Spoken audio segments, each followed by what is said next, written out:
Once upon a time, in a far-off land, there was a brave and adventurous captain named Fuku. He sailed across the seas, exploring new lands and discovering hidden treasures. However, there was one thing that Captain Fuku didn't like, and that was apples. Whenever his crewmates offered him apples as a snack, Captain Fuku would scrunch up his nose and say, "Yuck, I don't like apples."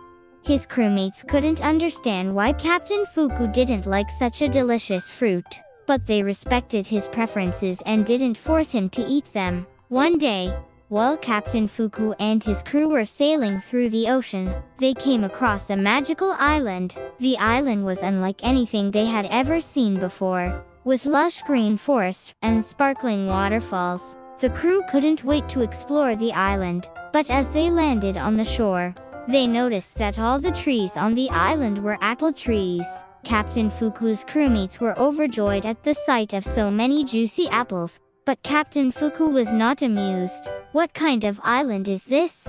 he grumbled. "I don't like apples." As they walked through the apple orchard, they suddenly heard a tiny voice calling out to them. They looked around and saw a small apple fairy perched on a branch. The fairy had a puzzled look on her face, and she asked the crew why Captain Fuku didn't like apples. The crew explained that Captain Fuku just didn't enjoy the taste of apples, and the fairy looked sad. "Oh no," she said. "That's terrible.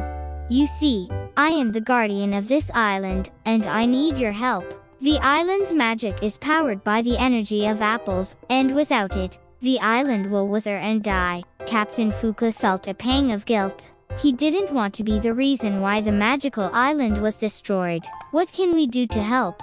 he asked. The apple fairy smiled. "There is only one way to save the island. You must eat an apple." Captain Fuku felt a wave of panic wash over him. He had never even taken a bite of an apple before, and the thought of eating one made him feel queasy. But he knew what he had to do. He reached out and plucked an apple from the tree, took a deep breath, and took a bite. To his surprise, the apple was delicious. It was crisp, juicy, and had a tangy flavor that he had never tasted before. He ate the whole apple, and the island began to glow with a warm light. The tree started to grow taller, and the air was filled with the sweet aroma of apples.